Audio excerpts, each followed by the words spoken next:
अभिवादन स्वीकार कीजिए ब्रजेश मिश्रा का और आप देखना शुरू कर चुके हैं द डिबेट। बहनों भाइयों, दिल्ली को दहलाने वाले आतंकवादियों ने जिस तरह की नापाक हरकत देश की राजधानी के भीतर की है, उसने पूरे देश भर को झकझोर दिया है। कौन थे ये आतंकवादी और कैसे ये दिल्ली में विस्फोट करने में कामयाब हुए, इतना बड़ा नेटवर्क इनका कैसे बना, और कश्मीर से लेकर फरीदाबाद, लखनऊ, कानपुर और सहारनपुर होते हुए इनका ये नेटवर्क इतना ताकतवर, मजबूत और इतना कोऑर्डिनेटेड कैसे रहा कि इतनी बड़ी मात्रा में विस्फोटक पदार्थ, रिसोर्सेज, फाइनेंस और पूरा मॉड्यूल बनाने में कामयाब हो गए। विस्फोट तो करने में वो कामयाब हुए। अब तक 12 लोगों की, निर्दोष लोगों की जान जा चुकी है।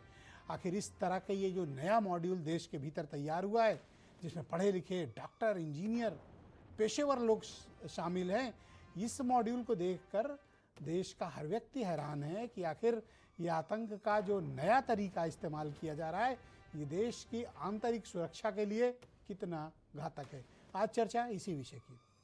बहनों भाइयों, क्या कोई सोच सकता है कि एक पढ़ा लिखा MBBS किए हुए डॉक्टर, एक क्वालिफाइड पेशेवर मेडिकल प्रोफेशनल्स, एक मान्यता प्राप्त देश के विश्वविद्यालय के भीतर या उनके संरक्षण में मेडिकल के टॉप प्रोफेशनल्स की एक टीम आतंकवाद में लगी हुई थी?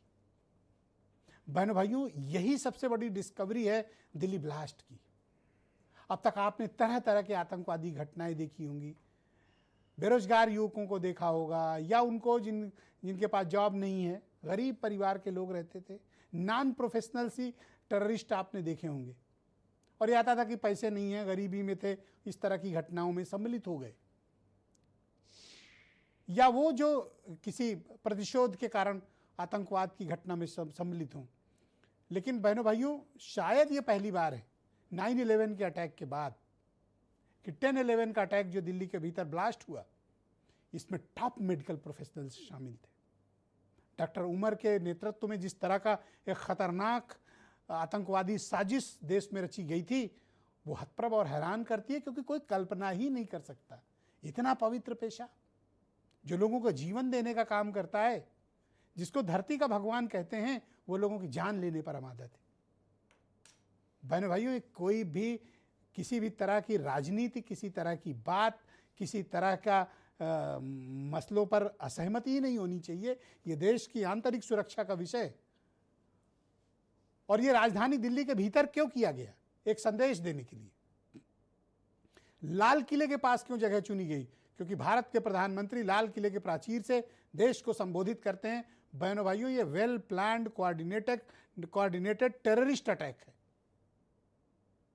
और जितना मैं पीछे से देखता आया हूं, इस तरह की आतंकवादी घटना जिसमें इस प्रकार के पेशेवर लोग सम्मिलित हों, ये भारत के लिए पहली बार हुई है, और पहली बार इनका बेस भी शिफ्ट हुआ है।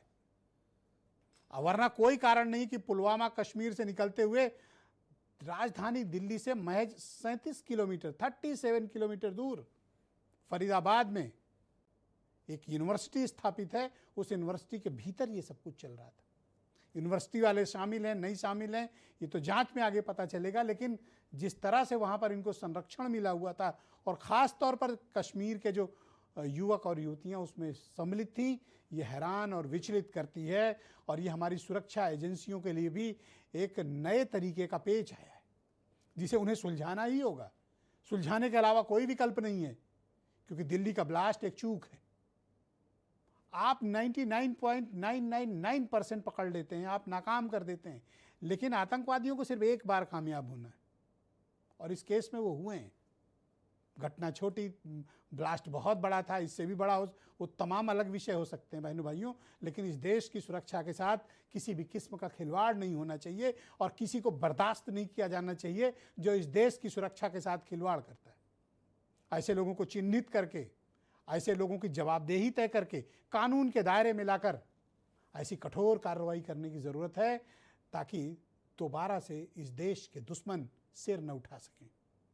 बहन भाइयों, भारत की सरकार ने वायदा किया इस देश से कि भारत में कोई भी आतंकवादी घटना अगर होती है तो उसे एक्ट ऑफ वार माना जाएगा। और कल कैबिनेट की बैठक में इसे टेररिस्ट अटैक माना गया, आतंकवादी घटना माना गया है। अब भारत सरकार अपने इस वायदे की तरफ आगे बढ़ेगी, जैसा कि आज भारत के गृह मंत्री अमित शाह ने यह बात कहा है कि ऐसी सजा देंगे जो अपने में दुनिया भर के लिए मिसाल बनेगी। देश जानना चाहता है और देश देखना भी चाहता है कि इस तरह देश के निर्दोष नागरिकों का खून बहाने वालों का क्या अंजाम होता है। लेकिन सुरक्षा एजेंसियों के समक्ष अब कई बड़े चैलेंज हैं। क्या डॉक्टर उमर का नेटवर्क अकेला था? इनको रिसोर्स कहां से मिल रहे थे? इनको फिनांस कहां से हो रहा था? और ऐसे रेडिकलाइज्ड इंस्टीट्यूशंस और कहां कहां हैं? इनके मेंबर्स कितने हैं? क्योंकि उमर खुद मारा जा चुका है ब्लास्ट में, इसकी पुष्टि आज हो चुकी है। बाकी नेटवर्क में मेंबर्स कौन कौन है, वो कहां हैं? हो सकता है कि कुछ और भी इस तरह के टेररिस्ट ऑर्गेनाइजेशंस लगे हों इससे बड़ी घटनाओं को अंजाम देने की। मैं हमें पहले भी कहा, आप 100 में से 99 घटनाएं पकड़ लेते हैं, काबिलियत आपकी, लेकिन आतंकवादियों को सिर्फ एक मौका चाहिए और उन्हें एक मौका इस बार तो मिला। तो सबसे बड़ी चुनौती है आतंक के इस नए मॉड्यूल को ट्रेस करना, उनको न्यूट्रलाइज करना और इस देश के दुश्मनों को एलिमिनेट करना। आप कुछ बयान सुन लें, फिर आज की डिबेट में मैंने कुछ खास मेहमानों को आमंत्रित किया है। हम उनसे समझेंगे कि आतंकवाद की इस नई धुरी को भारत की सुरक्षा एजेंसियां किस तरह की चुनौती के तौर पर मानती हैं। पूरा देश, आम लोग बोले या ना बोले, लेकिन अगर बार बार इंटेलिजेंस फेलियर हो रहा है, आपको कोई जानकारी नहीं मिल रही है, घटना हो जा रही है, तो कहीं ना कहीं कोई पूछेगा ना सवाल कि भाई इंटेलिजेंस फेलियर कैसे हो रहा है, हमारी इंटेलिजेंस क्यों नहीं मजबूत है। उसके लिए हमें फंड और देने चाहिए, कॉम्पिटेंट अधिकारियों को और देना चाहिए उन्हें मौका। तो कहीं ना कहीं हमें इंटेलिजेंस को और स्ट्रॉन्ग करना पड़ेगा। प्रतिपक्ष को देखिए कोई ना कोई सीमा तो निर्धारित करनी चाहिए कि हमें कहां तक सरकार का विरोध करना है, कहां देश के साथ हमें भी खड़ा होना है। तो कोई ना कोई एक सीमा तो तय हो। अब ये तुष्टीकरण की पराकाष्ठा हो जाती है जब आतंकवादी मानसिकता को भी समर्थन मिलने लगता है। ये सरकार जिस तरीके से मैं समझता हूं कार्रवाई कर रही है, आप इसके पहले भी जो बरामदगी हुई आरडीएक्स की और तमाम चीजों की बरामदगी हुई AK-47 की, और सरकार हाथ पे हाथ रख के बैठी थी। सरकार को तत्काल संज्ञान लेना चाहिए था, उस पर तत्काल कार्रवाई करनी चाहिए थी। सरकार बैठकर इंतजार कर रही थी कि कुछ अनहोनी हो। तो बहनों भाइयों, आज की इस परिचर्चा को आगे बढ़ाएंगे। मेरे साथ डॉक्टर समीर सिंह भारतीय जनता पार्टी के प्रवक्ता हैं, मनोज काका समाजवादी पार्टी से हैं और उत्तर प्रदेश के बहुत ही चर्चित जाने माने फॉर्मर IPS अधिकारी राजेश पांडे जी मेरे साथ मौजूद हैं। ब्रजेश शुक्ला बहुत ही जाने माने पत्रकार हैं उत्तर प्रदेश के। PK सहगल बहुत ही नोटेड डिफेंस एक्सपर्ट हैं, हमारे साथ दिल्ली से ज्वाइन कर रहे हैं। और इस देश में अंडरवर्ल्ड के बारे में अब तक के सबसे विख्यात और सबसे बेहतरीन क्राइम रिपोर्टिंग करने वाले विवेक अग्रवाल जी हमारे साथ इस कार्यक्रम में जुड़े हुए हैं। और ये सब आपको आज की घटना के कल हुई इस घटना के बारे में, जो टेरर अटैक दिल्ली के भीतर हुआ, इसके बारे में डिटेल से विस्तृत चर्चा हम लोग करेंगे। राजेश पांडे जी, मैं चाहता हूं कि इस कार्यक्रम की शुरुआत आपसे हो। आप इस देश को बताइए, हमारे दर्शकों को बताइए कि ये जो कुछ भी घटना दिल्ली के भीतर हुई है, ये बाकी आतंकवादी घटनाओं से कितनी अलग है, ये कैसे हो पाया और इतना बड़ा फेल्योर कैसे हुआ, इनको रिसोर्स कहाँ से मिले, ये कौन लोग थे और सुरक्षा एजेंसियों के पास क्या इनके इस नए मॉड्यूल के बारे में कोई इल्हाम था, कोई खबर थी? जी ब्रिजेश जी, बहुत बहुत धन्यवाद आपका कि आपने इस विषय पर, जो इस समय बहुत ज़रूरी है इस पर चर्चा करना और सबको ये जानना भी कि आखिरकार ये काफ़ी लंबे अरसे बाद दिल्ली में एक आतंकवादी घटना हुई है। एक तो ये घटना बहुत कायरतापूर्ण है, बहुत ही विभत्स है। इस घटना की निंदा मैं भी करता हूँ और सबको, सारे जो देश के साथ खड़े हैं सभी को इस घटना की निंदा करनी चाहिए। जो लोग जिनसे कोई मतलब नहीं है, बहुत ही बेचारे जिन्हें पता भी नहीं था कि अब यहाँ क्या होने वाला है, निरीह लोग, उनकी जानें गई हैं। मैं उन सभी को श्रद्धांजलि भी अर्पित करता हूँ जी। और ये बात आपकी सही है कि ये पहली बार एक ऐसा मॉड्यूल आया है टेरर में जिसमें सारे पढ़े लिखे लोग, समाज के सबसे ऊंचाई पर जिनका स्थान है, वो लोग इसमें शामिल पाए गए हैं। एक चीज़ मैं और बता दूं कि जम्मू कश्मीर के लिए, जम्मू कश्मीर में सिविल सर्विसेज का उतना क्रेज़ नहीं है। वहाँ किसी बच्चे का आईएएस या आईपीएस में सेलेक्ट हो जाना, तमाम कारणों से लोग ये कहते हैं कि अरे साहब ये हमारे किसी काम के नहीं हैं, ऑल इंडिया सर्विस के हैं, ये किसी के इशारे पर काम करेंगे, इस तरह की बातें हैं। लेकिन डॉक्टर्स के लिए इतना सम्मान है जम्मू कश्मीर में। जो लोग भी कश्मीर से संबंधित होंगे या जो कभी गए होंगे या जिनको कश्मीर के बारे में जानकारी होगी, एमबीबीएस करने को बड़ा रिस्पेक्ट, बहुत रिस्पेक्टफुली देखा जाता है अगर किसी ने एमबीबीएस किया है, डॉक्टर्स। इसके पहले की अगर घटनाओं पे आप ब्रजेश जी नज़र डालें, 93 में जो मुंबई में सबसे बड़ा विस्फोट हुआ, और ये कहा गया कि साहब ये 92 के बाबरी मस्जिद के गिरने के विध्वंस के बाद बदला लेने के लिए ये किया गया।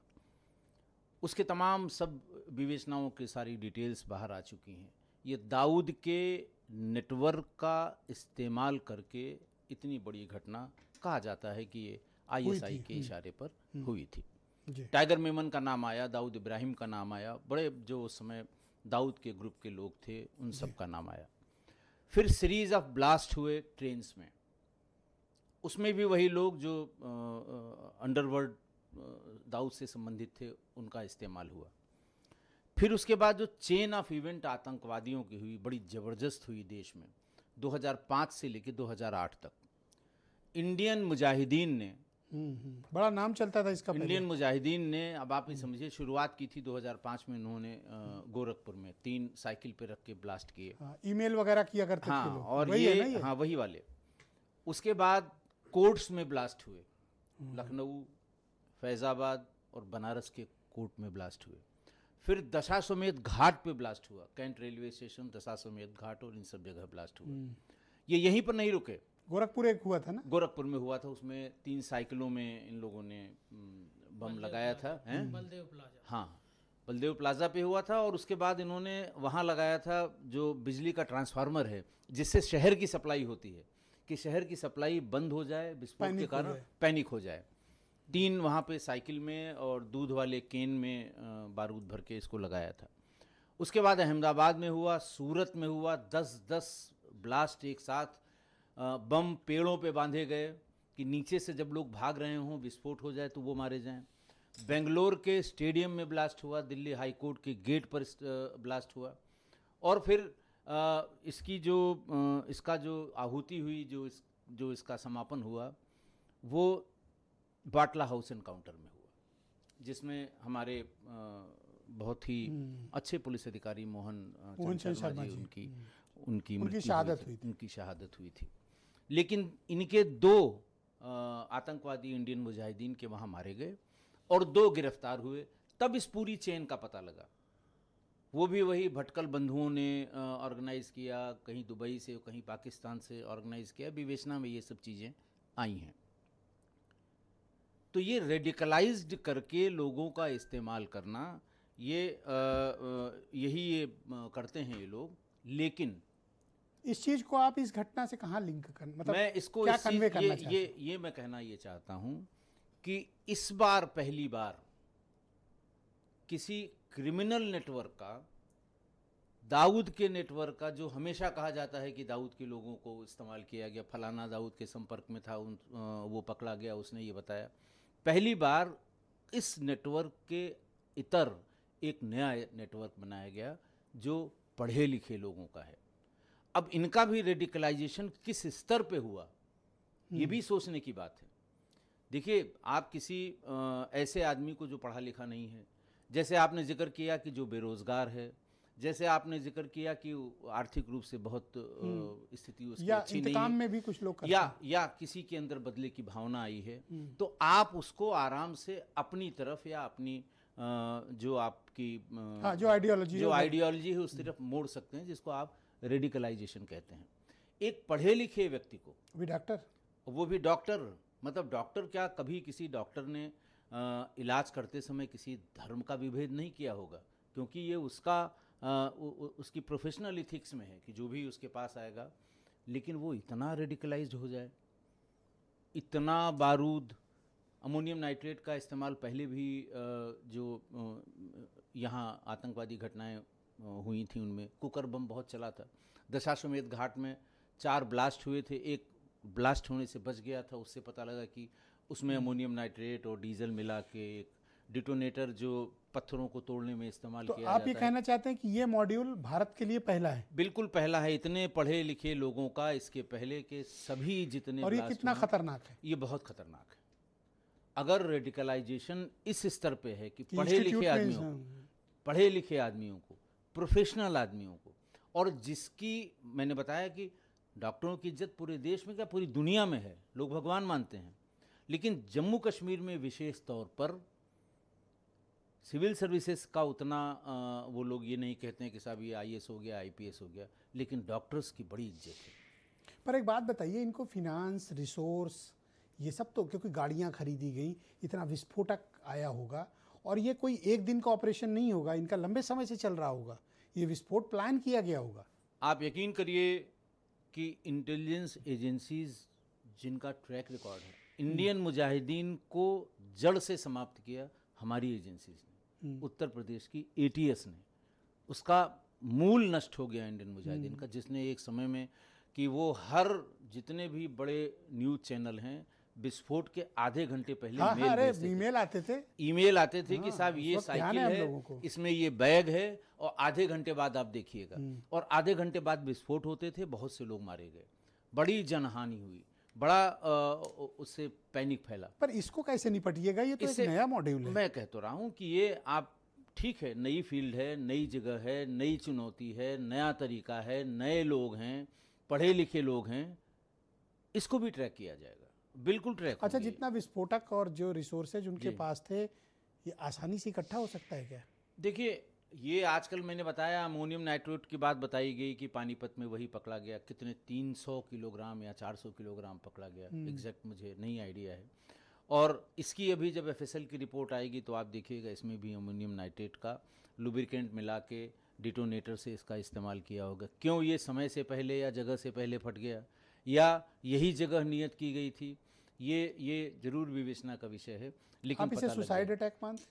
सुसाइड अटैक मुझे ये लगता नहीं, मुझे ये लगता है कि इसे कहीं और पर ले जाकर किसी दूसरे समय पर, क्योंकि देखिए चांदनी चौक वहाँ से बहुत दूर नहीं है, वो तो नजदीक है। और उस दिन चांदनी पर चौक चांदनी की चौक के भीतर गाड़ी नहीं जा सकती। नहीं, चांदनी चौक की बाजार उस दिन नहीं होती है, वो वीकली ऑफ होता है, और वहाँ पर लोकल जो ये खाने के सामान वाले जो स्ट्रीट ठेले लगते वेंडर्स हैं, स्ट्रीट फूड वाले, वो बहुत बड़ी संख्या में आते हैं, और पब्लिक बहुत बड़ी संख्या में आती है।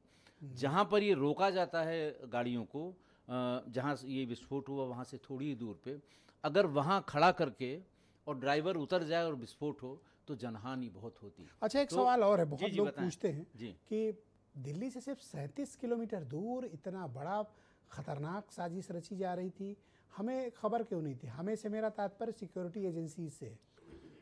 देखिए, आपने कहा ना कि 99% केसेस में हम पता भी कर लेते हैं, पकड़ भी लेते हैं, प्रोसिक्यूट भी करा देते हैं, सब हो जाता है, लेकिन एक तो ठीक है, 1% जो चूक, तो हम इसे एग्जैक्टली नहीं कहेंगे, क्योंकि एजेंसीज का काम ही यही है। एक ट्रैक था जिस ट्रैक पे लोग चल छापे रहे वगैरह थे। तो शुरू हो गए, देखिए उस देखिए, वक्त ऐसा ना चूक, आप मतलब कुछ तो इन्फॉर्मेशन थी। आप ये बताइए, 9/11 हुआ, इतना बड़ा नुकसान हुआ, उनसे बड़ी इंटेलिजेंस एजेंसी किसी के पास नहीं है पूरे पृथ्वी पर, फेल हो गए। अभी लेटेस्ट आप देख लीजिए, जी, इजराइल के ऊपर ग्लाइडर से, और वो लोग अपना किसी वार्षिक समारोह में कहीं सब मौज मस्ती में थे, वो वहाँ आए। आप ये बताइए कि इजराइल से बड़ा और इफेक्टिव डिफेंस सिस्टम किस देश का है? एग्जैक्टली। इजराइल से बड़ा इंटेलिजेंस सेटअप किस देश का है? जी, विवेक जी आज- के पास चला जाए। हाँ, विवेक जी को चलिए, विवेक को अग्रवाल जी के बहुत- पास हाँ, चलते हैं और उनकी भी एक ओपिनियन हाँ, को सम्मिलित करते हैं। इसके बाद पॉलिटिकल लोगों का सिलसिला जी, शुरू बिल्कुल, करेंगे। बिल्कुल, विवेक जी, आपका स्वागत और धन्यवाद हमें समय देने के लिए। तो मैं आपसे जानना चाहता हूँ, आपका अनुभव क्या कहता है कि ये दिल्ली का ब्लास्ट है, ये किस तरह से भारत में हुए दूसरे आतंकवादी घटनाओं से अलग है, और ये हमारे लिए कितना बड़ा चैलेंज है, और अब सिक्योरिटी एजेंसीज इससे कैसे निपटेंगी? ब्रजेश जी, सबसे पहले तो मैं एक करेक्शन करना चाहूंगा कि ये एजुकेटेड जो स्लीपर सेल है ये देश का पहला नहीं। इसके ओके। पहले कम से कम 15-20 ऐसे स्लीपर सेल्स से मैं रूबरू हो चुका हूं या उन्हें मैं देख चुका हूं इसी देश में ब्लास्ट करते हुए या टेरर एक्टिविटीज करते हुए। चलिए मैं थोड़ा सा आपको पीछे लेकर के जाता हूं। अब्दुल सुभान कुरैशी आप तो जानते होंगे, वो डिप्लोमा इन इंडस्ट्रियल इलेक्ट्रॉनिक्स था। एजाज अहमद मिर्जा था, वो बी किया हुआ था। डॉक्टर जफर इकबाल सलापुर था, बाकायदा एमबीबीएस की डिग्री हासिल किया हुआ जी। व्यक्ति था। डॉक्टर जलीस अंसारी, जिसको कि 90s के वक्त में हम लोग डॉक्टर बॉम्ब के रूप में पहचानते थे, और उसने करीब करीब 18 बम कांड करवाए थे पूरे देश में, जिसमें से बंबई में उसने कम से 4 या 5 करवाए थे। और डॉक्टर जलीस अंसारी और ये पूरा जो उसका मॉड्यूल था उसके बारे में बहुत ही अंदरूनी तह तक जाकर मैंने भी वाय बम खुद का इस्तेमाल इसी इन्वेस्टिगेट ने किया शुरू था किया और था हमने जी खबरें जी की थी उसके जी बारे में। जी। फिर डॉक्टर शहनवाज है, जो कि खुद यूनानी डॉक्टर था। डॉक्टर जाकिर नाइक, जो कि देश से फरार है, और इतना बड़ा उसका जो टेरर मॉड्यूल बस्ट किया जा चुका है। कफील अहमद इंजीनियर था बेंगलोर का। फिर उसके बाद में आपके महमूद मंसूर असगर पीर भाई, ये लड़का तो आप भरोसा नहीं करेंगे, देश की वर्ल्ड की एक टॉप सॉफ्टवेयर कंपनी में सीनियर सॉफ्टवेयर कंसल्टेंट के रूप में काम कर रहा था, और उसकी सैलरी 4.5 लाख रुपए थी। माय ये जो गॉड। इंडियन मुजाहिदीन का सिलसिला अभी बता रहे थे, जी। वो उस कंपनी के लिए, उस इंडियन मुजाहिदीन के लिए काम करता था। और उसके पिता के पक्ष में और ननिहाल के पक्ष से या उसकी माता जी की तरफ से, दोनों की तरफ से तकरीबन तकरीबन 125 लोग डॉक्टर थे। और पुणे का ये जो परिवार है, ये डॉक्टर्स का इतना मशहूर और इतना जी। नामचीन और इतना ही इज्जतदार खानदान है। उनका ये जो इंजीनियर बेटा है, वो इस पूरे उसमें शामिल था, जिसकी मतलब बात अभी मॉड्यूल तो सर पुराना की है, है। बस लोग नए हैं। यासीन भटकल भी है। हाँ बिल्कुल, देखिए मॉड्यूल्स नया है, ये मॉड्यूल्स पुराने नहीं है। ये सब मॉड्यूल्स जो हैं, इनको काम करने का एक सेटअप होता है, तरीका होता है। जैसे अंडरवर्ल्ड में और टेरर एक्टिविटीज करने वालों में बहुत बड़ा डिफरेंस होता है। क्योंकि टेररिज्म की जो घटनाएं हैं, उनको मैं पिछले 3 दशक से पूरा इन्वेस्टिगेट कर रहा हूं, और हर जगह पर हम उसकी खबरें करने के लिए पहुंचते रहे हैं।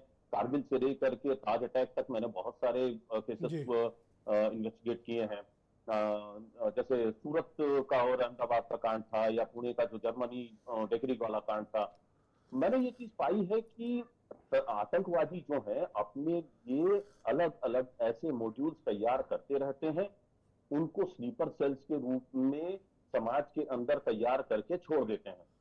हो सकता है कि ये 5 साल तक एक्टिवेट ना हो सकता है कि 20 साल तक एक्टिवेट ना हो। इनमें से कौन कब रेडिकलाइज हुआ था, ये तो अब इन्वेस्टिगेशन में उनकी पूछताछ में सामने आएगा। अब जैसे आपके सुन्नी का एक ग्रुप था, जो कि बच्चों और महिलाओं के लिए उन्होंने बनाया था, उसका नाम था शाहीन ग्रुप। शाहीन ग्रुप में सिर्फ लड़कियों को और पढ़ी लिखी लड़कियों को ही उन्होंने अपने टेरर मॉड्यूल का हिस्सा बनाया था। उसमें से 2 लड़कियां जो है वो खंडवा की थी, दोनों सगी बहनें थी, और बाद में फरार हो गई, और कुछ समय बाद में वो भी पकड़ी गई थी। तो ये जो पढ़े लिखे बच्चों को, जो यूथ को रेडिकलाइज करने की या उनके दिमागों की जहर खुरानी करने की जो ये प्रैक्टिस है, ये आज की नहीं है, पिछले तो 30-40 सर ये सालों जो से चल दिल्ली रही का है। ब्लास्ट हुआ है, इसको आप दूसरे आतंकवादी घटनाएं जो इस देश में हुई, क्या उससे अलग मानते हैं, या फिर ये उसी प्रकार की घटना है? चैलेंज तो नया नहीं है, लेकिन हमें इसे न्यूट्रलाइज करना होगा। निश्चित तौर पे न्यूट्रलाइज करना होगा। और सबसे महत्वपूर्ण बात यह है कि देखिए, बीच में एक ये मुद्दा उठा था कि 9/11 का जो सिलसिला हुआ था, वर्ल्ड ट्रेड सेंटर के ऊपर जो जी। प्लेन से अटैक हुए थे, और उसमें इतनी जनहानि और धनहानि हुई थी। तो आखिरकार क्या वो इंटेलिजेंस फेलियर था, या क्या वो इंटेलिजेंसिया फेलियर था? मैं बताता हूं आपको कि वो दोनों का ही फेलियर था। उसका सबसे बड़ा कारण ये है कि अमेरिका ने जो एक सबसे बड़ी गलती की थी, वही गलती अब भारत दोहरा रहा है।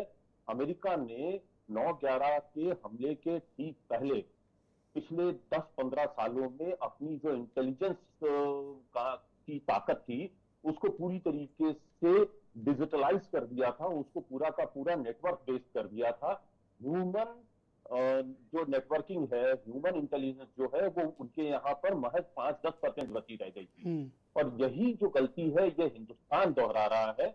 उस घटना से हमने सीख नहीं ली और हमने भी यही चीज करनी शुरू कर दी। हमारे जो धरातल पे जमीनी स्तर पे काम करने वाले हमारे जो एजेंट थे, फुट सोल्जर्स थे, जो हमारी रॉ के, आईबी के, सीबीआई के या अन्य एजेंसियों के, और खास तौर से हमारे जो इन्फॉर्मेंट्स का जो नेटवर्क है वो बुरी तरह से टूटता और छींचता चला गया है, जिसके कारण इस तरह की तो घटनाएं आप ये होती कहना चाहते हैं कि जो आपको इंटेलिजेंस कम्युनिटी है इसको भारत को बहुत स्ट्रेंथन करने की जरूरत है?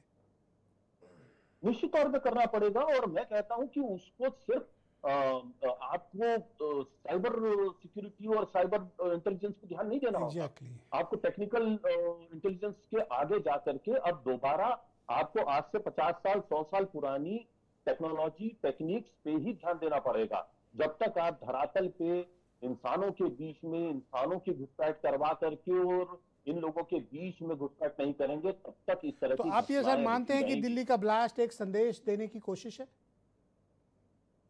बहुत जल्दबाजी होगी ब्रजेश जी इस समय इस बारे में कहना, क्योंकि अभी तक तो इसकी जिम्मेदारी किसी ने नहीं ली। जी। और इस तरह की घटना जो है ये 3-4 दिनों के पीछे की घटनाओं को देखते हुए अगर चला जाए तो बहुत ही मुश्किल मुद्दा है इस समय किसी तरह के संदेश देने और लेने जी, की बात थैंक यू सर। करने का। प्लीज़ हमारे साथ लेकिन कंटिन्यू रहिएगा। मैं पीके सहगल साहब मेरे साथ दिल्ली से मौजूद हैं, इस देश के बहुत ही जाने माने डिफेंस मामलों के एक्सपर्ट हैं। सहगल साहब, आप क्या धारणा रखते हैं, क्या ओपिनियन रखते हैं और इस तरह की घटना कैसे हुई?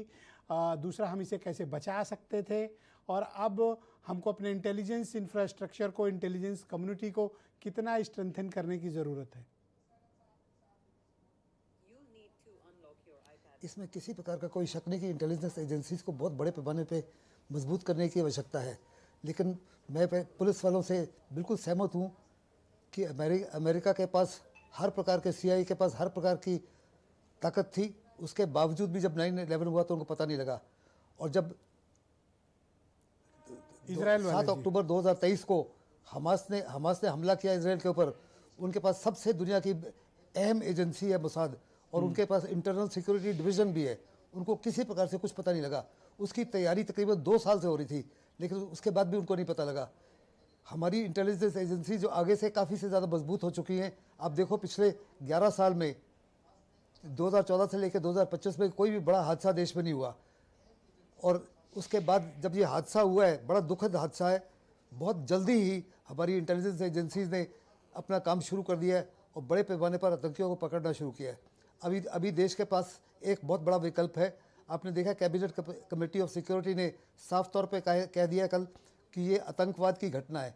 और हमारे प्रधानमंत्री ने ऑपरेशन सिंदूर के बाद साफ तौर पे कहा था कि आतंकवाद will be considered an act of war. Sir, तो कई माने कि पाकिस्तान स्पॉन्सर्ड टेररिस्ट एक्टिविटी है पाकिस्तान जो है ये? 24/7 365 दिन हिंदुस्तान को बर्बाद करने की कोशिश करता है, आतंकियों को इस्तेमाल करता है, बांग्लादेशी को इस्तेमाल करता है, रोहिंग्यास को इस्तेमाल करता है, नेपलीज को इस्तेमाल करता है। फिर हर प्रकार से वो कोशिश करता है कि ज़्यादा से ज़्यादा हादसों को अंजाम दिया जाए, हमारे जान का और माल का नुकसान किया जाए। जी, शुक्रिया सर, हमको हमारे भी साथ ऐसी बने रहिएगा सर। स्ट्रैटेजी मैं लगानी है इस परिचर्चा जिसमें को सांप भी भरे थोड़ा और लाठी आगे भी बढ़ाना टूटे। चाहता हूं और हमारे साथ पॉलिटिकल मेहमान भी इस डिबेट का हिस्सा हैं। Doctor Sameer Singh, ruling party BJP के प्रवक्ता हैं। समीर जी, तो आप बताइए और देश को बताइए, आप रूलिंग पार्टी के प्रवक्ता हैं, दिल्ली ब्लास्ट के बाद सरकार ने क्या क्या किया है और लोगों के बीच इस बात का डर है जिस तरह से दिल्ली में ब्लास्ट हुआ, तो आप बताइए कि सरकार ने क्या कदम उठाए। नहीं, देखिए ब्रजेश जी, बाकी मेहमानों के साथ मैं भी ये मानता हूँ कि निश्चित रूप से हम सब के लिए एक दुखद घटना है, चिंताजनक घटना, और माननीय प्रधानमंत्री जी और माननीय देश के गृह मंत्री जी ने भी इस पर चिंता व्यक्त की है। और माननीय प्रधानमंत्री जी ने बहुत स्पष्ट शब्दों में इसको कहा है और अपने संकेत भी दिए। देखिए, मैं 2 बातें कहूँगा। एक तो हमारी प्रतिबद्धता है कि हम किसी भी कीमत पर आतंकवादी घटना या आतंकवाद से संबंधित किसी भी छोटी से भी छोटी घटना को हम बर्दाश्त नहीं करेंगे। हम उसको गंभीरता से लेते हैं, हम उसके खिलाफ कार्रवाई करते हैं, चाहे वो कितनी भी बड़ी कार्रवाई होगी। माननीय प्रधानमंत्री जी सदैव इस बात को कहते आए। हम सबको गर्व है ऐसे हमारे प्रधानमंत्री जी, गृहमंत्री जी पर। माननीय गृहमंत्री जी तुरंत घटनास्थल पर गए, उन्होंने बातचीत की, NSA साहब से बात की और एक मोटा उस पर कार्रवाई करने की दिशा में बढ़े। लेकिन मैं दूसरी बात भी कहता, अभी मैं सुन रहा था, देखिए इस घटना को आप देखेंगे पूरी घटना को, तो निश्चित रूप से सरकार ने स्वीकार किया कि एक आतंकवादी घटना है और इसके मॉड्यूल का खुलासा घटना से पहले हो चुका था। आप उस घटना को देखिए कि जम्मू कश्मीर के अंदर एक व्यक्ति पकड़ा जाता है, उस व्यक्ति से इंट्रोगेशन शुरू होता है, वो दिल्ली बॉर्डर तक आता है, हरियाणा तक आता है, वो इंट्रोगेशन सहारनपुर और लखनऊ तक आता है। और इसी बीच में हमें लगता है एजेंसियां हमारी काम कर रही हैं। हम सबको भरोसा, हमें लगता है कि देश का एक एक नागरिक हमारी सुरक्षा एजेंसी पर, हमारी पुलिस पर, हमारी फोर्सों पर गर्व करता है और भरोसा करता है कि हम निश्चित रूप से वो हमारे लाल हैं, हमारी रक्षा में दिन रात लगे रहते हैं, हम सबकी रक्षा करेंगे। लेकिन एक बड़ी सफलता हमारी एजेंसियों ने पाया, बड़े पैमाने पर विस्फोटकों का बरामद होना, एक महिला डॉक्टर के गाड़ी से AK-47 एसाल्ट का बरामद होना, 4-5 लोगों को गिरफ्तार कर लेना, और जो मेन एक्यूज था DNA टेस्ट के बाद आया कि वो उस ब्लास्ट में स्वयं शामिल था। CC फुटेज से निकाल के उसको देखना और उसकी DNA जांच कराना उसके माँ से, उसके पिता से। देश बहुत स्तब्ध है और वो जानना चाहता है कि आपने कार्रवाई क्या की। ब्रजेश जी, अगर हम कार्रवाई न करते और हमारी एजेंसियां बहादुरी से काम न करती, हमारी एजेंसियां इतने बड़े पैमाने पर काम न करती, तो निश्चित रूप से ये देश जानता है कि पहले की स्थितियां क्या थी। आज ये राजनीति का विषय नहीं है, ये देश की सुरक्षा का विषय है, ये देश के स्वाभिमान का विषय है, ये एक एक नागरिक की सुरक्षा का विषय है। हर व्यक्ति को अपनी समर्पण, अपनी जिम्मेदारी के साथ बयान देना चाहिए, अपनी जिम्मेदारी के साथ और अपने समर्पण के साथ इस पर रहना चाहिए। लेकिन मैं एक निवेदन करके अपनी बात खत्म करूंगा ब्रजेश जी, कि हमें इसको राजनीतिक चश्मे से नहीं देखना चाहिए। जो लोग धर्म के नाम पर राजनीति करते हैं, जो लोग आतंकवादियों की हिमाकत करते हैं, जो धर्म के नाम पर जाके बिछ जाते हैं, सर नवाते हैं, ऐसे लोगों को ये आग्रह है मेरा, ये देश का सवाल है। और ऐसे लोग जो नौजवानों को गुमराह कर रहे हैं, पढ़े लिखे डॉक्टर्स, इंजीनियर्स को गुमराह करके देश विरोधी गतिविधियों में लगा रहे हैं, ऐसे लोगों को उनके बीच में जाते हैं तो उनको ये कहना चाहिए कि इस घटना की निंदा करते हैं। सिर्फ इंटेलिजेंस को दोषी ठहराना, सिर्फ पुलिस को दोषी ठहराना, ये दर्शाता है कि कहीं ना कहीं पहले भी और आज भी आपकी जिम्मेदारी और आपका सॉफ्ट कॉर्नर कहाँ जाता है। इससे देश के प्रत्येक नागरिक को अपने बयान में ये दर्शाना चाहिए कि हम आतंकवाद के खिलाफ हैं। बहुत शुक्रिया आपका। मैं मनोज काका को आमंत्रित करता हूं। मनोज जी, दिल्ली ब्लास्ट और उसके बाद सरकार के एक्शन और इस आतंकवादी घटना को लेकर आप क्या ओपिनियन रखते हैं? जिस तरह की ये वारदात हुई है उसने पूरे देश भर को बहुत स्तब्ध किया है। निश्चित रूप से पूरा देश स्तब्ध भी है और मर्माहत है, और समाजवादी पार्टी उन सभी जिन लोगों ने अपने परिजनों को खोया है उनके प्रति गहरी संवेदना व्यक्त करती है और ईश्वर से प्रार्थना करती है कि जो लोग घायल हैं वो यथाशीघ्र स्वस्थ हों। और ये जो बात है ये सही है कि जो घटना घटी है वो बहुत भयावह है। भयावह इसलिए है कि हमारे राष्ट्रीय अध्यक्ष जी ने बहुत साफ कहा कि जो हमारी इंटेलिजेंस एजेंसियां हैं और आपके माध्यम से समाजवादी पार्टी ये पूरे देश को ये बताना चाह रही है कि हमारे सुरक्षा एजेंसियों में आज भी बहुत कॉम्पिटेंट लोग हैं, सक्षम लोग हैं। लेकिन जो राष्ट्रीय अध्यक्ष जी ने एक वर्ड कहा है, अगर जो समझने वाले होंगे, पुलिस अफसर हैं राजेश सर, वो बताएंगे समझने वाले, उन्होंने कहा कि आपको कॉम्पिटेंट अफसर को रखना पड़ेगा। आप जब अपने सुरक्षा एजेंसियों से उनके सुरक्षा के बजाय जब सरकार अपने राजनीतिक लाभ लेने के लिए, अपने राजनीतिक जो लाभ है, जो राजनीतिक कार्य जब कराने लगती है, तो कहीं ना कहीं सक्षम लोग भी अपना जो दायित्व है उसको निभाने में अक्षम हो जाते हैं, वो निभा नहीं पाते। ये बहुत वाजिब सवाल है, ये बहुत दर्दनाक है कि हमारे यहाँ पढ़े लिखे लोग रेडिकलाइज हो रहे हैं। ये बहुत गंभीर है कि चूंकि institutional it's a cause of concern, बहुत मतलब बहुत बहुत बहुत डीप कंसर्न है, इससे हम लोग सहमत हैं। और ये किसी भी तरह का इसी तरह से जिस तरह से आरएसएस की एक विचारधारा हमारे यूनिवर्सिटियों में घुसाई जा रही है, देखिए हमारी बात पूरी हो जाने दीजिए। आतंकवाद के साथ आरएसएस का नाम लेना, विश्व हिंदू परिषद का नाम लेना, ब्रजेश जी नहीं, देखिए एक एक करके देखिए, ये वन बाय डिबेट का वन तरीका आप है। अपना आराम से नहीं, अपनी बात नहीं, कर लें। देखिए, एक सेकंड हमारी बात फिर पूरी तो हो मैं जाने कहूंगा, दीजिए। हमारी बात फिर पूरी तो हो मैं जाने कहूंगा, दीजिए। नहीं, अगर आरएसएस की बात कहूंगा तो मैं करेंगे सर, तो मैं आप दोनों लोग पूछूंगा पॉलिटिकल स्कोर कि ना सेटल करें। अयोध्या के आप भी शांत हो जाएं आतंकवादियों का सर, मुकदमा आप भी शांत किसने हो जाएं, वापस लिया आप था? अपनी बात कंप्लीट राजनीति की बात बस नहीं है। 10 सेकंड देखिए मैंने जो ब्रजेश जी, बात देश कहा- के साथ जो लोग आज राजनीति पॉलिटिकल ना करते करें, हैं, आप भी संयम बरतें। मैं बिल्कुल जो बात कह रहा आज हूं देश की बात है, आज प्रमा- मतलब यार देश किसी और दिन स्कोर सेटल देश करना। हम लोगों से कौन सा, मैं अनेकों बार आपके यहाँ बता चुका हूं, सगे मेरे दो बड़े भाई सगे, मैं उस परिवार से आता हूं, इस देश के सरहदों पे लड़े हैं, हमारे बड़े भाई ने कारगिल की लड़ाई लड़ी है। कैसी बात आप कर अभी रहे जो हैं? कह रहे थे कि जो कॉज ऑफ डीप कंसर्न है, हाँ, जी। रेडिकलाइजेशन ऑफ मैं उसी को- इंस्टीट्यूट्स, मैं जो आप उस institution- बात में आपने बड़ी इंपॉर्टेंट बात कही, आपको उसको बढ़ाना चाहिए। मैं उसी को बढ़ा रहा हूं जो राष्ट्रीय अध्यक्ष जी ने बात कही कि भाई आप अपने इंटेलिजेंस की एजेंसियों में और कॉम्पिटेंट अफसर को नियुक्त करिए। और ये देखिए जो अमोनियम नाइट्रेट जो हजारों किलो आ जा रहा है, आपने कितनी अच्छी बात करी कि हमारे राजधानी से फरीदाबाद मात्र 37 किलोमीटर दूर है और फरीदाबाद बीजेपी रूल्ड है, सेंट्रल में बीजेपी की सरकार है। तो हम सवाल किससे करें, आप बताइए, हम सीआईए से बिल्कुल करें सरकार कि से मोसाद सवाल से होना करें? चाहिए। और सुन लीजिए साहब, इस देश में पुलवामा हुआ, इस देश में पहलगाम हुआ, उरी हुआ, पठानकोट हुआ, और ये कितना दुर्भाग्यपूर्ण है कि आप किस तरह की इंक्वायरी की जितनी भी डिमांड बात- जिस तरह चल रही ठीक है? देखिए, हमें किसी इंक्वायरी पे हमारे नेता ने, राष्ट्रीय अध्यक्ष जी ने कितनी बड़ी बात कही। उन्होंने कहा कि जब देश का सर्वोच्च संवैधानिक व्यक्ति प्रधानमंत्री ये कह रहे हैं कि इसके तह तक हम जाएंगे, खुलासा करेंगे, तो हमको उस पर भरोसा। अब वो लोगों को नहीं समझ में, देखिए जो सर आज थोड़ा सा वक्त कम है, मैं साहब, थोड़ा मुझे खत्म ब्रजेश तो करने- शुक्ला जी अरे ने- आप हाँ। खत्म, मैं उसमें एक 10 सेकंड इंपॉर्टेंट बस। बात बता रहा हूं, जो हमारे विशेषज्ञों, रक्षा विशेषज्ञों ने जो बात करी कि हमें सिर्फ इंटेलिजेंस, आर्टिफिशियल इंटेलिजेंस या साइबर पर नहीं, ह्यूमन इंटेलिजेंस पे भरोसा करना। अग्रवाल जी ने बहुत अच्छी बात ह्यूमन रखी। इंटेलिजेंस, मैंने उस चीज ये तथ्य को बड़ी नोट बात किया है। है, बहुत important किसके बात। मन में क्या चल रहा है ये मशीन नहीं बता सकती, ये आपका ह्यूमन रिसोर्स ही बता सकता है, उससे कम्युनिकेट करके। एक बड़े इस देश के कथाकार हैं, संगीतकार हैं, उनका एक वर्ड मुझे याद आता है, वो कहते हैं कि किसी व्यक्ति के लिरिक्स से, उसके संवाद से आप उसको पूरा एसेसिनेट कर सकते हैं, उसको जान सकते हैं कि इसके मन में क्या चलता है, इसकी पर्सनल लाइफ क्या है, इसकी सामाजिक, मतलब नहीं, उसके बात करने के तरीके से।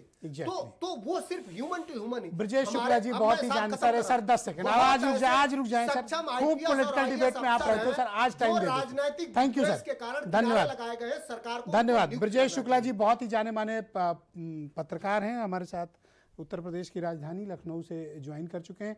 ब्रजेश जी, ये जो आपने देखे होंगे कि उत्तर प्रदेश और देश में कई ब्लास्ट की घटनाएं हुई, लेकिन ये दिल्ली वाली घटना है, ये बड़ा मुझे हैरान और बड़ा विचलित करती है, क्योंकि इसमें जिस तरह का मॉड्यूल से जैसी घटना और जिस तरह से इसे अंजाम दिया गया, ये बहुत ही खतरनाक है। ब्रजेश जी, खतरनाक ही नहीं है, ये बिल्कुल भयग्रस्त कर देता है। एक दिल्ली की घटना हुई, उसने पूरे देश को हिलाया, और डर एक बात का और लगता है कि यदि वो बाकी जो 3000 किलो विस्फोटक रखा हुआ था वो न पकड़ा जाता तो क्या हालत होती देश की। तो आप देखिए, इसकी तैयारी लगातार हो रही थी। जब ऑपरेशन सिंदूर हुआ, इसके बाद से आप देखिए वहाँ सम्मेलन हो रहे थे, लगातार चुनौतियाँ हो रही थी पाकिस्तान में। और एक बात विशेष इस बार परिवर्तन नज़र आया कि वो लगातार ये कोशिश कर रहे थे कि ऐसे लोगों को चुना जाए जिन पे डाउट ना हो। पाकिस्तान में जो चर्चा होती है कि साहब ये पूरे देश को ब्लेम करते हैं, पाकिस्तान को ये लोग फंसा रहे हैं आतंकवादी, ये आवाज़ें वहाँ सोशल मीडिया में बहुत ज़्यादा उठी। तो इन्होंने इस देश के लोगों को ही पकड़ा, और ऐसे लोगों को जो बहुत पढ़े लिखे हैं। लेकिन ब्रजेश जी, जिन लोगों ने 9/11 किया था अमेरिका में, वो भी बहुत पढ़े लिखे थे, सब इंजीनियर थे उसमें, सब बड़े पढ़े लिखे पायलट की ट्रेनिंग तक लिए बड़ी बड़ी नौकरियों में थे, हाँ, और जो जिन्होंने इजराइल में किया उन्होंने किया। और पिछले दिनों अब ये डॉक्टर पे आए हैं ज्यादा। पहले तो सब इंजीनियर छांटते थे, जितने इंजीनियर थे। और इनका असल में देखिए डॉक्टरों पे कोई आदमी शक पकड़ा होता गया, नहीं ना। जो पंचर जो बना रहा मेडिकल हो, प्रोफेशनल्स होते हैं उन पे थोड़ा डाउट नहीं होता नहीं ब्रजेश नहीं जी। शक नहीं होता है, नहीं डाउट नहीं होता। वो समाज में घुल मिल के रहते हैं, बड़े बड़े जगह बैठते हैं, वहां से सारी सूचनाएं इकट्ठा करते हैं। लोग उन्हें संभ्रांत समझते हैं, लोग उन्हें जिम्मेदार समझते हैं, लोग उन्हें समझते हैं कि ये समाज के एक आधार हैं, और उसी में लोग धोखा खा जाते हैं। एक बात बताइए, तो अब तो दिल्ली से भरोसा महज नहीं होता। 37 किलोमीटर कल कोई दूर पायलट इतना बड़ा नेटवर्क तैयार हो रहा था। हालांकि मैंने देखा कि 2 दिन से छापेमारी चल रही थी, फरीदाबाद में भी छापे पड़े थे, कुछ बरामदगी भी हुई थी। बट ये वाला पॉइंट कैसे मिस हो गया? ये मतलब थोड़ा विलंब हो गया सिक्योरिटी एजेंसीज को एक्शन में, या फिर ये जब उन्हें लगा कि अब सब पकड़े ही जा रहे हैं तो कहीं तो दिल्ली में ले जाके ब्लास्ट कर दो? नहीं ब्रजेश जी, हुआ क्या कि पकड़ा गया, लेकिन ये लोग समझे कि अब तो पकड़ लिया। उसी जश्न में डूबे हुए थे। पूरे देश में खबरें छप रही थी कि इतना बड़ा पकड़ा गया, देश बहुत बड़े उससे बच गया है, बहुत बड़ी त्रासदी से बच गया है। लोगों को ये नहीं पता था कि साहब उसका एक हिस्सा एक कार के अंदर जा करके, या और भी कार दिल्ली होगी, के मुझे भीतर नहीं पहुंच गया। पता है आगे क्या होगा, क्योंकि अभी ये आज भी 1-2 कारें बरामद की गई हैं, पकड़ी गई है, जो इन्होंने खरीदा था। इसके लिए कारें खरीदी जा रही थी, बाकायदे उस पर विस्फोटक लादने की तैयारी थी, एक कार में रखा भी गया था। तो ये जो लोग थे, ये धीरे धीरे धीरे धीरे धीरे अपनी तैयारी कर रहे थे, लेकिन ये पकड़ लिए गए। ब्रजेश जी अब थैंक इस यू। कार- थोड़ा जो डिबेट ये को आगे कार बढ़ाएंगे जो- सर, थोड़ा सा वक्त जिसमें भी कम विस्फोट हुआ है। मैं राजेश पांडे जी को इनवाइट करता हूं इस डिबेट में। पांडे जी, ब्रजेश जी ने एक 2-3 इंपॉर्टेंट बात कही। पहली बात इन्होंने कही, देखिए जो कार बेची थी उसने देवेंद्र को ना, जी वो 1.5 साल पहले बेची थी। यानी कम से कम हम ये माने कि 1.5 साल से तो ये प्लानिंग चली रही थी, क्योंकि वो कार पुलवामा बेची गई, पुलवामा से फिर वो कार आई, तो इसका मतलब उस कार को करियर की तरह इस्तेमाल करना था। कम से कम 1.5 साल से तो ये प्लानिंग चल रही थी। बिल्कुल चल रही थी। पक्का ये ना? ये अचानक ऐसा लग रहा है मुझे। ऐसा देखिए, ये अचानक हुआ नहीं है। ऐसा नहीं कि कल तक किसी को पता नहीं था और आज इकट्ठा होकर उन्होंने ब्लास्ट कर दिया, ऐसा बिल्कुल नहीं। ये और बहुत 2 गाड़ियां थी। 2 गाड़ियां थी। देखिए ये कंटिन्यूअस प्रोसेस है। ये अलग इस मामले में है, विवेक जी से मैं बिल्कुल सहमत हूं कि इसके पहले भी बहुत ढेर सारे डॉक्टर और इंजीनियर तमाम आतंकवादी घटनाओं में शामिल रहे हैं, लेकिन ग्रुप ऑफ डॉक्टर्स, इतनी 4-4, 5-5 डॉक्टर्स मिल के, मतलब किस लेवल का रेडिकलाइजेशन का है कि ग्रुप ऑफ डॉक्टर्स, शायद ये पहली बार ऐसा हुआ हो कि इतनी बड़ी घटना में अरेस्ट भी हुए हैं, एक मर भी गया है। हाँ, परवेज, शाहीन, उमर तो खैर गैंग लीडर था, हाँ। पूरा गिरोह का वो तो है। तो इतनी बड़ी संख्या में एक प्रोफेशनल लोग, डॉक्टर्स एक साथ एक घटना के लिए तैयारी करके और उसमें एक बात मुझे बताओ, 2 दिन से जब फरीदाबाद में छापे चल रहे थे, जी। सहारनपुर लखनऊ तक चेकिंग चल रही थी, ये वाला पॉइंट कैसे मिस हो गया कि उमर ही दरअसल किंगपिन है और वो विस्फोटक सामग्री लेके दिल्ली में एंट्री भी कर गया? देखिए ब्रजेश जी, आप इस मॉर्निंग बात बाय से 8 एंट्री किया है और देखिए, ब्लास्ट हुआ है शाम को 6:55। आपकी बात अपनी जगह एकदम सही है, लेकिन विवेचना का, इन्वेस्टिगेशन का, आगे के विश्लेषण का इसका समय चाहिए। आपने इतनी बड़ी मात्रा में विस्फोटक बरामद किया, 2 लोगों को गिरफ्तार कर लिया, उनसे सूचना मिलने पे आप देश के कम से कम 8 बड़े शहरों में, 7 बड़े शहरों में आपने रेड ये किया। उमर वाला जो इनपुट था, डॉक्टर उमर वाला, जी, अगर ये समय रहते न्यूट्रलाइज करता तो ये दिल्ली पहुंचे नहीं, नहीं आपको क्या लगता है कि कोशिश नहीं की गई होगी? भाई आज तो सब दुनिया जान रही है कि मोबाइल का इस्तेमाल करेंगे पकड़े जाएंगे। नहीं किया। ये तो अच्छा, अब देखा आपने टोल पे उसने कैश पैसे दिए कैश, थे। मैं कह तो रहा हूँ, मतलब उसने का कोई नंबर ताकि वो ट्रेस में मैं ना आए। यही कह रहा और हूँ, मास्क भी फिट कर रखा था। सब लोग ये जानते हैं कि हम मोबाइल का इस्तेमाल करेंगे, कहीं ना कहीं पकड़े जाएंगे, घटना के पहले पकड़े जाएंगे, घटना के बाद पकड़े जाएंगे, तो इसमें थोड़ा विलंब हुआ और बाकी लोगों का भी पकड़ना बहुत जरूरी एक था। चीज और मिस्ट्री है थोड़ी सी, काफी लोगों से मैंने बात की। जी, अच्छा, वो चाहता है वो डॉक्टर उमर, तो पार्किंग में गाड़ी खड़ी थी, जब थोड़ा भीड़ भाड़ होती उसने ब्लास्ट कर दिया। वो गाड़ी, मैंने कमिश्नर ऑफ पुलिस का बयान सुना, आपने भी सुना हाँ, होगा, मैंने भी सुना है। स्लो मूविंग व्हीकल था जब ब्लास्ट हुआ, बिल्कुल तो ठीक। मतलब उसके भीतर था, आज पुष्टि भी हो गई उसकी। जी। तो या तो ये सुसाइड ब्लास्ट है और या तो फिर अचानक से ब्लास्ट हो गया। देखिए ब्रिजेश जी, एक बात ये समझ इत्तेफाकन लीजिए, ये भी कह सकते ये हैं। आप प्लान इसको कहीं और के लिए रहा होगा। आप ये सोच लीजिए कि जहां हुआ है वहां जनहानि हुई लेकिन कम हुई। वहीं से 200 मीटर के दायरे में अगर ये ब्लास्ट हुआ होता तो जनहानि बहुत ज़्यादा होती। कैजुअलिटी ज़्यादा होती। देखिए, वहां पर इसके अपने से ब्लास्ट करने का कोई तुक नहीं है।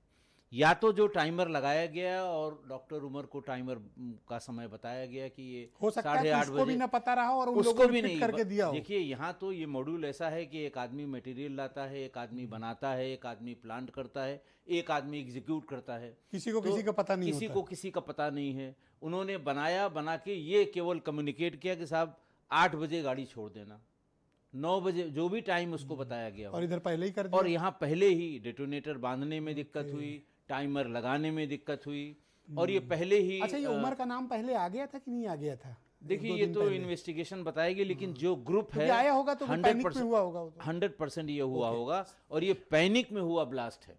उसे भी नहीं पता, रखने वाले को भी नहीं पता, समय बताया गया, सब गिरफ्तार हो चुके थे। इसको हैंडलर कोई और था, इसका कहीं और 100% है। ऑलराइट, विवेक अग्रवाल जी, मैं आपसे समझना चाहता हूं जिन परिस्थितियों को अभी मैंने राजेश जी के साथ जिक्र किया, जैसे कि फरीदाबाद में छापे शुरू हो गए थे और ये नेटवर्क का पता चलना शुरू हो गया था और ये विस्फोटक लेकर आ गया दिल्ली।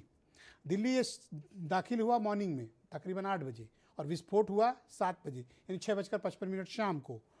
और इसने गाड़ी भी पार्किंग की थी और वो फुटेज भी आपने देखे होंगे कि 2-3 घंटे ये वहीं आसपास टहलता था। अगर इसका सुसाइडल ब्लास्ट का इरादा होता तो ये दूसरे तरीके अपनाता, नाम खुल जाने का भय था, या फिर ये कोई हैंडलर इसको कर रहा था, या फिर अचानक से ब्लास्ट हुआ, या डेलिबरेटली किया गया वहीं पर अटैक था।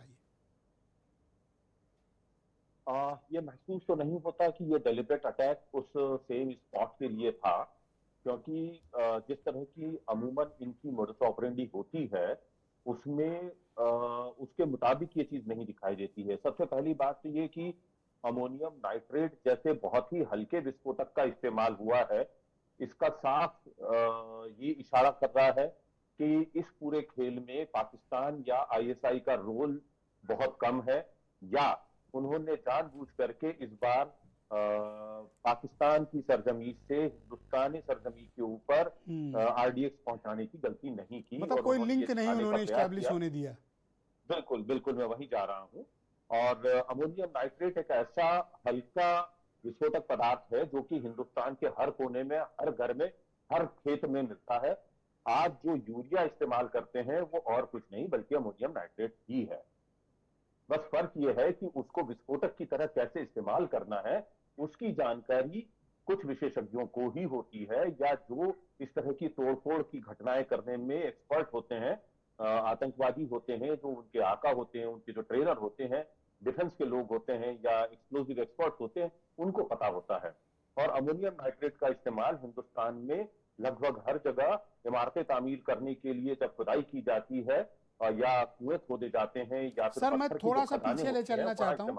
जब छापे शुरू हुए थे फरीदाबाद में एटीएस के, जम्मू कश्मीर पुलिस के, दिल्ली पुलिस के, यूपी एटीएस के, उसके बाद ही ये प्रोसेस होता है कि ये गाड़ी लेकर भागता है वहाँ से फरीदाबाद से और ये दिल्ली इंटर करता है, और ये सब कुछ में 12 से 14 घंटे के भीतर इस पूरी घटना को हो गया।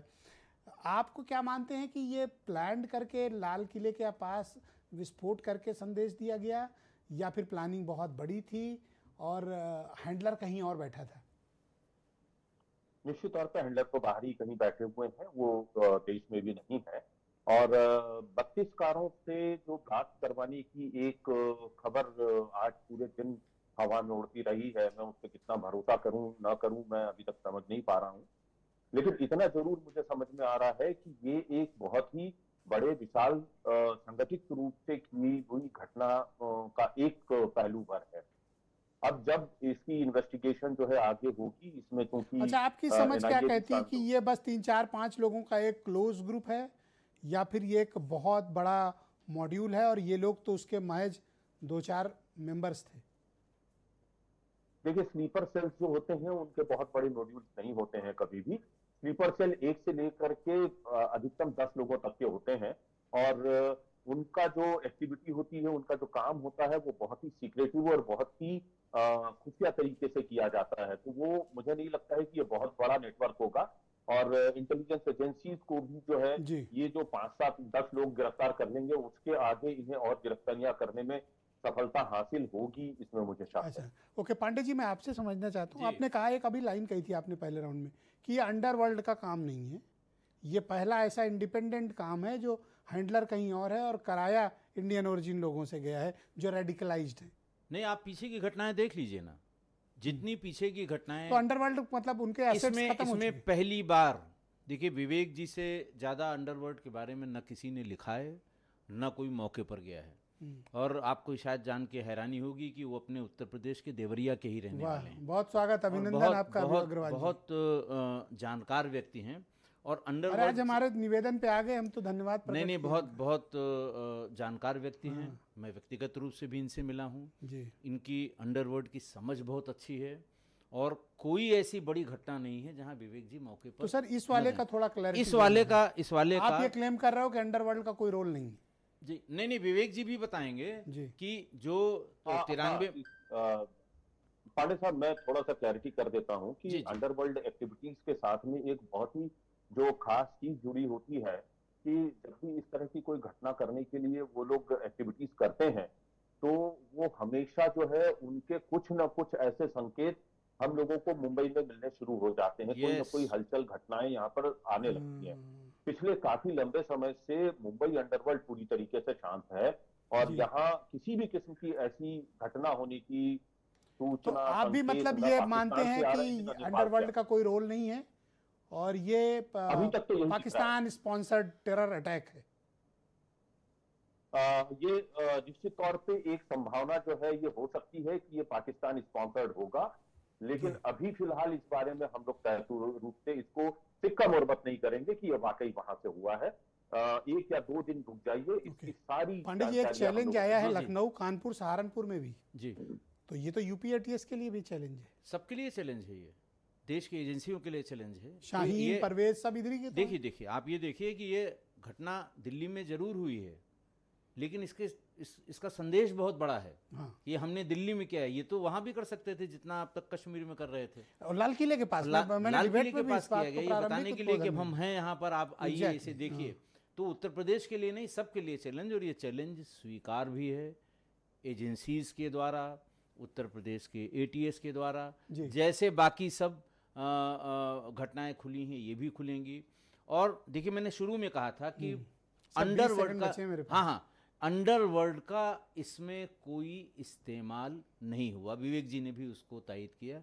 बिल्कुल नया मॉड्यूल है, लोगों को और भ्रम एक में बात रखने और है, के लिए। ऑपरेशन सिंदूर के बाद एक चीज, किसी आतंकवादी संगठन ने इसकी अभी तक जिम्मेदारी नहीं जिम्मेदारी ली। नहीं ली। हाँ। इसके पहले आ जाता था कि फलाना फलाना हाँ, किया, हाँ, नहीं ली। अब एक तो डर का माहौल तो है ही है। हाँ। बहुत शुक्रिया, मैं अपने पॉलिटिकल साथियों से आज क्षमा चाहता हूं कि आज उन्हें थोड़ा वक्त कम मिल पाया, और बहन भाइयों आप सबका भी बहुत शुक्रिया इस कार्यक्रम देखने के लिए।